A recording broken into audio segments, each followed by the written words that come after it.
আকাশ তো তেতিয়া নতুন বেলি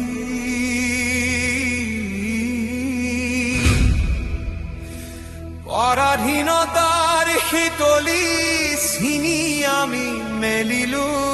চকু ৪৭ৰ সেই সন্ধিক্ষণ লুইতৰ বুকুৰে বৈ আহিল নতুন আশা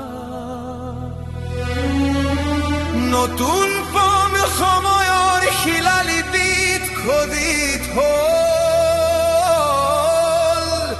আমাৰ যাত্ৰা নেতা আহে নেতা যায় কিন্তু ৰৈ যায় অসমীয়া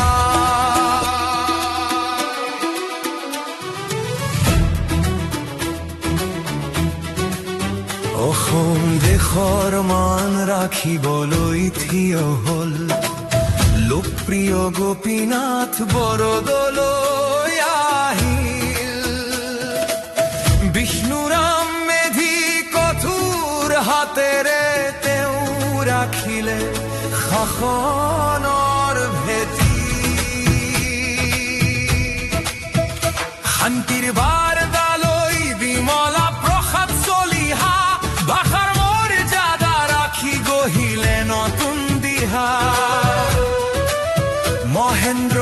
মোহন চৌধুৰীৰ সেৱাৰ মন গাঁও চহৰ একাকাৰ প্ৰগতিৰ ক্ষণ মোৰ সোণৰ ইতিহাসৰ স্বৰ্ণৰেখা তোমাৰ বুকুত জিলিকিছে প্ৰগতি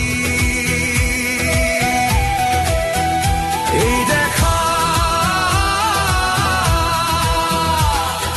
লুইতৰ পানীৰ দৰে সময় বৈ যায়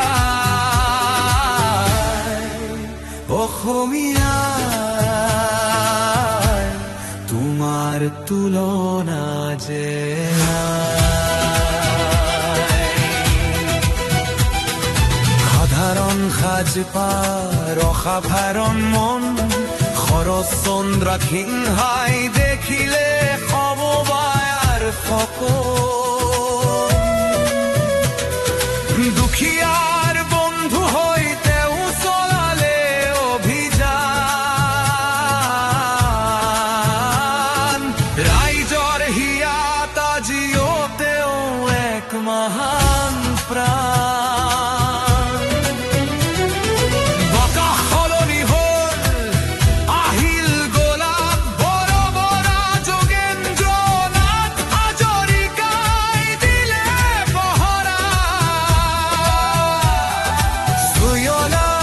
নোৱাৰা তাই মোৰ এক ইতিহাস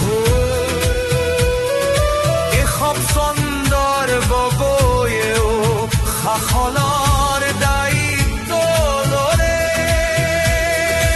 অস্থিৰ সময়তো থমকি নৰল অসমৰ গতি নেতা সলনি হ'ল কিন্তু অটুট থাকিল সম্প্ৰীতি কিমান ধুমুহা আহিল কিমান গলুৰি তথাপিও জীয়াই আছে আমাৰ কৃষ্টিৰ গুৰি ৰাজনীতিৰ ঊৰ্ধ্বত এই দেশ আমাৰ সকলোৰে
তোমাৰ তুলনা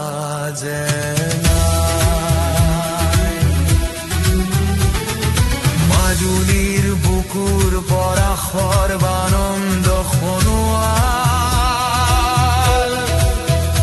পৰিৱৰ্তনৰ গীত গাই হ'ল তেওঁ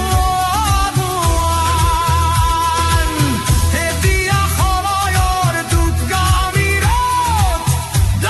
জীৱন্ত বিশ্ব শৰ্মাৰ হাতত নতুন পথ বিকাশৰ মন্ত্ৰেৰে তেওঁ দেখিছে সপোন বিশ্বল। ৰূপকুত অসম হ'ব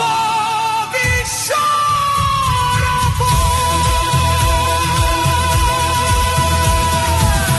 অতীতৰ ভেটিত আমি গঢ়ো ভৱিষ্যত।